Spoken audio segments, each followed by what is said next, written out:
नमस्कार भाइयों। आपका अपना चौहान आपके लिए आज जो दिल्ली की आपने सेकंड पार्ट देखा था लड़ाई का, आज उसका तीसरा पार्ट आपके सामने पेश करने जा रहे हैं और आशा है कि आप इसको भी ध्यान लगा के देखेंगे और देखने के अलावा सिर्फ देखना ही नहीं, उसका सार भी समझेंगे। उसका सार क्या है, तब तो फ़ायदा है आपका वीडियो देखने का, जब आप उसका सार भी समझें। तो आगे का वर्णन इस प्रकार से है कि आपने सुना था पिछले उसमें कि सबल सिंह जो महाराज थे उनको नथिया ने उड़ा के नीली छतरी पे फेंक दिया था, तो वहाँ उतर गए थे वो। फिर वहाँ से वो आगे चले गए कहीं, वो वर्णन आपको पता है कि मुरथल गए लड़ते हुए, इस तरीके से जैसे भी वो चले गए। अब उसके बाद जो ये कथा घूमती है वो इस तरीके से है कि जो वीर बुलाकी थे, जो कि जमुना की नीली छतरी पे थे, अपना काम धाम करते थे गुरु के साथ, और जो वहाँ के बादशाह थे उनके पास भी उनका आना जाना था काम के सिलसिले में, कुछ सामान लेना, कुछ करना। तो बाकी के लोगों को, जो उनके मंत्री थे, उनमें से किसी को शक हुआ। उन्होंने बोला बादशाह से, जो उनके थे, कुछ उनका नाम भी था, तो ऐसे ही कुछ नाम था उनका, कुछ ऐसे। तो उन्होंने बोला कुछ करीम खान करके कुछ था उनका, तो उन्होंने बोला तो औरंगजेब महाराज से, क्योंकि उन्होंने 2-3 रख रखे थे सब खबर लेने के लिए, अपने सेनापति अलग अलग कमांडर रख रखे थे। तो उन्होंने बोला कि महाराज हमें तो वो जो यहाँ आते हैं पिछले गेट से काम करने के लिए, जो हम आते हैं यहाँ पे, और जो वो लड़का जो आता है व्यक्ति, वो हो सकता है कि उसने ही ऐसा कुछ भेज दिया हो जो ये लोग आके यहाँ पे हमला कर गए हमारे यहाँ। नहीं तो ढाके बंगाले से और दिल्ली तक आना और सीधा आना, और एकदम से सीधा ही जहाँ पे हमारी कम सेना रहती है वहाँ पहुँच जाना, ये अचरज की बात है। उन्हें कैसे पता कि हमारी कम सेना कहाँ पे है, कहाँ पे हमारी ज़्यादा सेना है। उन्होंने बोला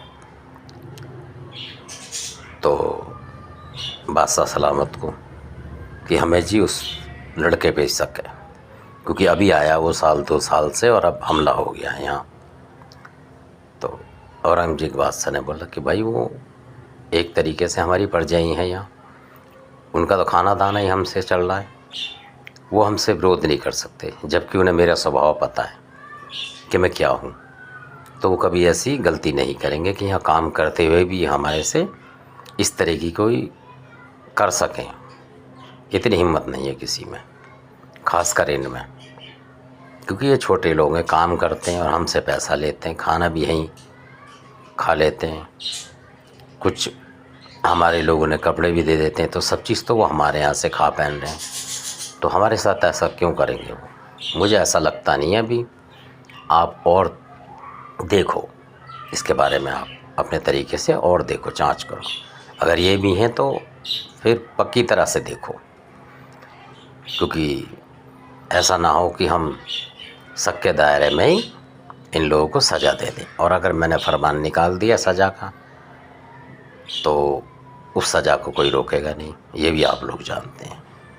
इसलिए मैं चाहता हूँ कि कोई ऐसा ना हो कि हमारे प्रजा में ही आतंक बैठ जाए कि भाई बादशाह सलामत तो अपने ही लोगों को मार रहे हैं, जो यहाँ काम करते हैं मेहनत को। ये नहीं जाना चाहिए संदेश हमारी जनता में। जो हुड़दंग करने आते हैं, उन्होंने कहा कि जो राजपूत वगैरह जो हुड़दंग करते हैं उनको हमें करना है। असली हमारी लड़ाई उनसे है कि उनके पास राज है, ये तो उनके भी नौकर हैं, उनके यहाँ भी नौकरी करते हैं, उससे ज़्यादा कुछ है नहीं, हमारे यहाँ भी यही है।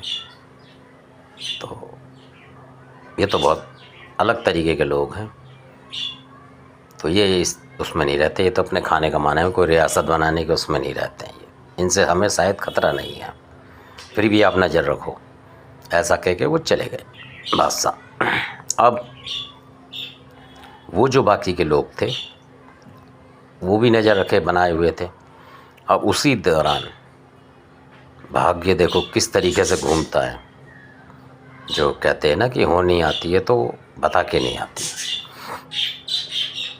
अब जो बीरबुलाकी जो थे तो कुछ दिन के लिए उन्होंने, जो उनके गुरुजी थे, उन्होंने बोला कि बेटा तू थोड़े दिन अपना कहीं गाँव आओ, इधर उधर कहीं चला जा। कहीं यहाँ थोड़ा माहौल उन लोगों ने आके लड़ाई झगड़ा करा है तो ख़राब हो गया है। शक राजा को हम पे भी है, पर हम हैं नहीं, हम तो निर्दोष हैं। पर तू फिर भी कुछ कर और इस लाल किले को छोड़ के कहीं और चला जा, तो मैं तेरी खबर लेता देता रहूँगा। तो ये वहाँ से चल दिए बीरबुलाकी कुछ समय के लिए।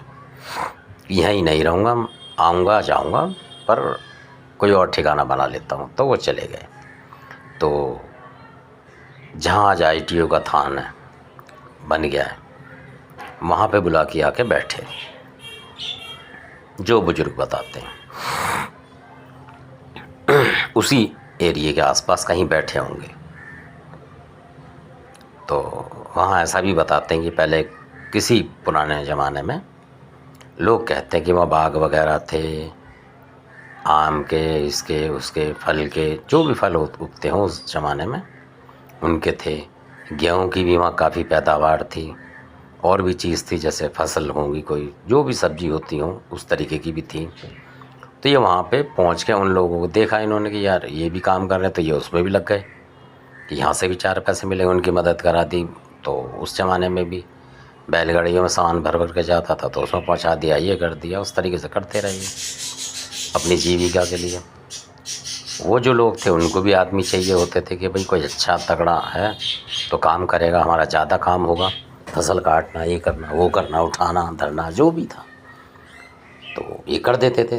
उसके बदले में उनको रख देते थे।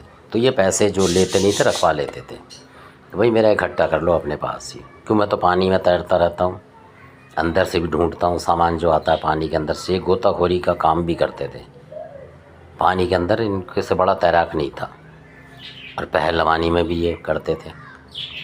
तो अब उस दौरान जब इन्होंने अपनी, क्योंकि इनका उद्देश्य ये था कि बहन के लिए सामान इकट्ठा कर, चाहे वो पैसा हो, चाहे अनाज हो, चाहे कुछ और हो, तो ये उन अनाज वनाज के बदले में जो पैसा मिल जाता था वो रख लेते थे, क्योंकि पैसा ही काम आता है।